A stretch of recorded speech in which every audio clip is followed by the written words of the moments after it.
اور یاد رکھیں کہ داڑھی جیسی جو مقدس نعمت ہے، اس کو اتروانا چہرے سے کب یہ شروع ہوا اور اس پر رب کا کتنا عذاب نازل ہوا، یہ ذرا آپ توجہ کریں ذرا۔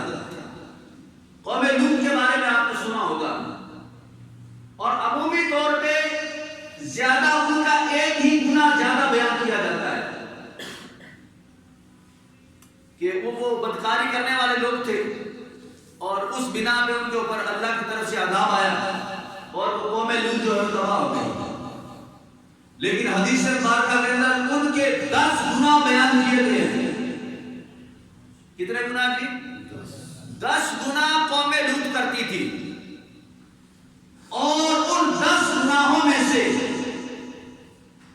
جو بڑے گناہ تھے، ایک بڑا گناہ ان کا یہ تھا کہ وہ مرد کے ساتھ بد فعلی کرتے تھے۔ اس کی وجہ کیا تھی؟ اس کی وجہ یہ تھی کہ جب ایک بچہ جب وہ بالغ ہونے کے قریب ہوتا تو اس کو بولتے ہیں امرد، ابھی بالغ نہیں ہوتا لیکن بالغ ہونے کے قریب ہوتا ہے، اور اس کے چہرے پہ تھوڑے تھوڑے سے بال داڑھی کے نمایاں ہونا شروع ہو جاتے ہیں۔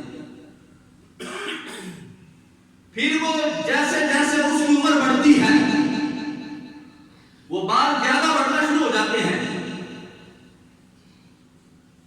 تو اب وہ قوم نے دیکھا کہ جو ان کے خوبصورت بچے ہوتے تھے، جب ان کے چہرے پہ داڑھی آتی تو وہ کہتے ہمارا حسن تو داڑھی کی وجہ سے چھپ گیا ہے۔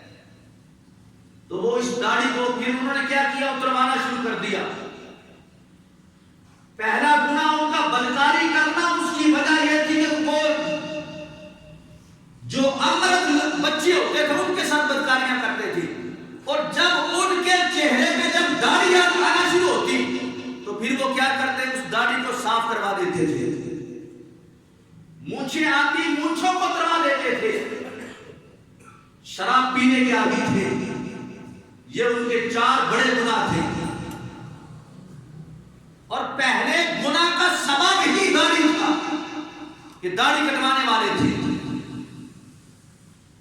اگر وہ جو بچہ جو جوانی کی طرف جا رہا ہے 2 سال کے بعد اس کا چہرہ داڑھی سے سج جاتا، لیکن وہ کہتے تھے کہ ہمارا حسن اس سے مانند پڑتا ہے، تو وہ داڑھی توڑوا دیتے تھے اور وہی گناہوں کے اندر ملوث رہتے تھے۔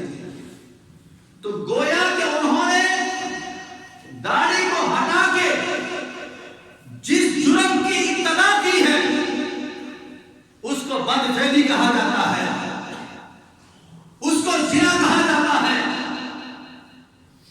پھر رب تعالی جل شانہ نے ان کی ہدایت کے لیے حضرت لوط علیہ السلام کو ان کی طرف بھیجا۔ جب وہ لوگ نہ مانے تو رب تعالی جل شانہ نے پھر اس قوم کے اوپر اپنا عذاب نازل فرما دیا۔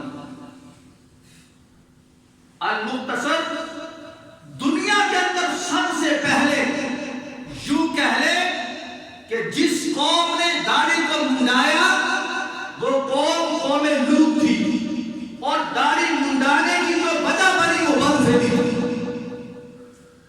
یا یوں کہہ لے کہ بدفعلی کرنے میں ان کے لیے جو رکاوٹ بن رہی تھی جو چیز وہ داڑھی تھی۔ انہوں نے کہا اس کو صاف کرو، اس سے تو ہمارا جو حسن خراب ہو گیا۔ تو رب کو یہ بات پسند نہ آئی، اللہ نے اس جرم کی سزا پہ پھر ان کے اوپر عذاب نازل کیا۔ دنیا میں ان کو عذاب دکھایا گیا، اور آج رہتی دنیا تک ان کو مثال دے کے قرآن کے اندر بیان کر دیا گیا ہے۔ اب قیامت تک جتنے بھی مسلمان آتے رہیں گے، جتنے بھی علماء آتے رہیں گے، بیان کرتے رہیں گے کہ قوم لوط پر آنے والا جو عذاب ہے اس کی وجہ کیا تھی؟ اس کی وجہ یہی تھی کہ انہوں نے اپنے حسن کو ظاہر کرنے کے لیے داڑھیوں کو مڑایا تھا، اپنی مونچھوں کو انہوں نے اڑا دیا تھا بدفعلی کرنے کی ضرورت نہیں۔